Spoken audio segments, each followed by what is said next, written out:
আসসালামু আলাইকুম প্রিয় দর্শক, আপনারা কেমন আছেন? আশা করি ভালো আছেন। আপনাদের সামনে আরেকটি নতুন ভিডিও নিয়ে হাজির হলাম।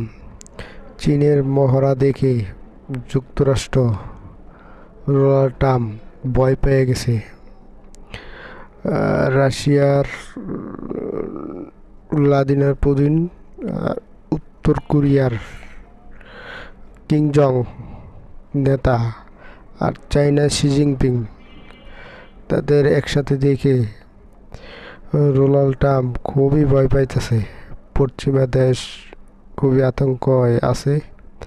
ভিডিওটা দেখলে বুঝতে পারবেন।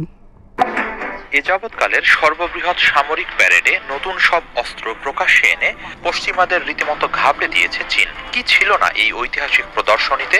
বিশ্বের প্রায় যে কোনো স্থানে হামলা চালাতে সক্ষম পারমাণবিক অস্ত্রবাহী সর্বাধুনিক ক্ষেপণাস্ত্র থেকে শুরু করে লেজার প্রযুক্তির বিমান প্রতিরক্ষা, হাইপারসনিক সমরাস্ত্র, সামুদ্রিক ড্রোন সহ অত্যাধুনিক সব অস্ত্রের মহড়া ছিল এটি। দ্বিতীয় বিশ্বযুদ্ধের অবসান ও জাপানের আত্মসমর্পণের ৮০তম বার্ষিকী উপলক্ষে আয়োজিত ৩ সেপ্টেম্বরের এই প্রদর্শনীতেই প্রথমবারের মতো অনেকগুলো অস্ত্র প্রকাশ্যে এনেছে চীন। এদিনই প্রথমবারের মতো প্রদর্শন করা হয়েছে চীনের পারমাণবিক ট্রায়াড, অর্থাৎ পরমাণু অস্ত্র নিয়ে জলে, স্থলে ও আকাশপথে হামলা চালাতে সক্ষম আন্তঃমহাদেশীয় ব্যালিস্টিক মিসাইলের বহর। ছিল আধুনিকায়ন করা আন্তঃমহাদেশীয় ক্ষেপণাস্ত্র DF-5C, যেটির পাল্লা ২০,০০০ কিলোমিটার, সাবমেরিন থেকে উৎক্ষেপণযোগ্য চীনের সর্বাধুনিক দূরপাল্লার ব্যালিস্টিক মিসাইল JL-3, যা পরমাণু ওয়ারহেড বহনে সক্ষম। এদিনই প্রকাশ্যে আনা হয় দূরপাল্লার নতুন রোড মোবাইল সুবিধার আন্তঃমহাদেশীয় ক্ষেপণাস্ত্র DF-61। অত্যাধুনিক প্রযুক্তির এই মিসাইলকে সহজেই এক জায়গা থেকে অন্য জায়গায় স্থানান্তর করা যায়। এদিকে এদিনই প্রথমবারের মতো সামনে আনা হয় পানির নিচে চলাচলে সক্ষম টর্পেডো আকৃতির ড্রোন। এর দৈর্ঘ্য ৬৫ ফুট। বিশ্লেষকদের চমকে দিয়েছে এই ড্রোন। এগুলো সমুদ্র পথে চীনের প্রতিদ্বন্দ্বীদের জন্য বড় আকারের চ্যালেঞ্জ তৈরি করবে বলে মনে করা হচ্ছে। এদিনের প্যারেডে সংস্কার ও আধুনিকায়নের পর প্রকাশ্যে আনা হয় আজকের দিনের রণক্ষেত্রে পরমাণু অস্ত্রসহ লড়াইয়ে সক্ষম বোমারু বিমান H-6N। এটি শত্রুর রাডার ফাঁকি দিয়েও হামলা চালাতে পারে। এদিকে চীন মূলত ড্রোন হামলা প্রতিহত করার জন্য লেজার অস্ত্র প্রযুক্তির উন্নয়ন করে চলেছে। প্যারেডে তারই উপস্থিতি ছিল। প্রদর্শিত অস্ত্রের মধ্যে ছিল এন্টি ড্রোন মিসাইল গান, উচ্চ শক্তির লেজার অস্ত্র এবং উচ্চ ক্ষমতা সম্পন্ন মাইক্রোওয়েভ অস্ত্র। কিছু বিশ্লেষকের মতে লেজার প্রযুক্তি ভিত্তিক অস্ত্র, মিসাইল, এমনকি স্যাটেলাইট ধ্বংস করতেও ব্যবহার করা যেতে পারে। বর্তমানে সেগুলোর উন্নয়ন কাজ চলছে।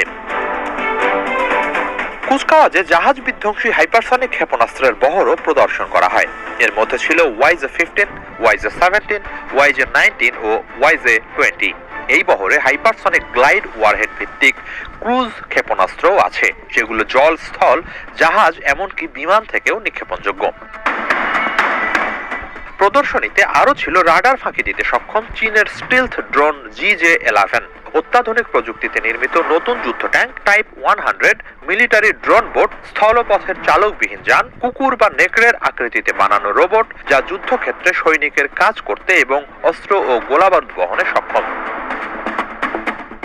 এছাড়া নতুন করে গঠিত মহাকাশ, সাইবার ও তথ্য সহায়তা ইউনিটও প্রদর্শন করা হয় এদিন, যা প্রমাণ করে চীন উন্নত মহাকাশ যুদ্ধ ও ইলেকট্রনিক যুদ্ধক্ষেত্রে প্রতিদ্বন্দ্বিতার জন্যও প্রস্তুত। এসব কিছু প্রদর্শনের বাইরেও পূর্বে প্রকাশ্যে আনা অন্যান্য সমরাস্ত্রগুলো তো ছিলই।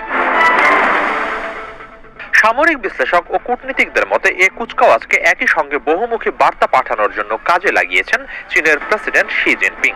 এর মাঝে একটি যুক্তরাষ্ট্র ও তার মিত্রদের উদ্দেশ্যে, একটি দুই প্রতিবেশী ভারত ও রাশিয়ার উদ্দেশ্যে এবং অন্যটি সম্ভাব্য অস্ত্র ক্রেতাদের উদ্দেশ্যে।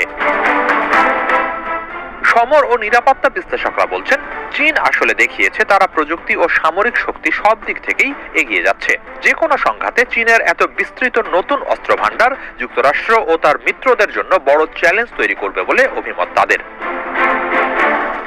চীনের নতুন টর্পেডো আকৃতির ড্রোন ও হাইপারসনিক ট্রায়াড মিসাইলের বহর যুক্তরাষ্ট্র ও তার মিত্রদের জন্য বড় ধরনের হুমকি বলছেন অনেক বিশ্লেষক। তাদের মতে পশ্চিমা সেনারা অভিজ্ঞতা ও কার্যকারিতার দিক থেকে এগিয়ে থাকলেও চীন দ্রুতই তাদের ধরে ফেলছে।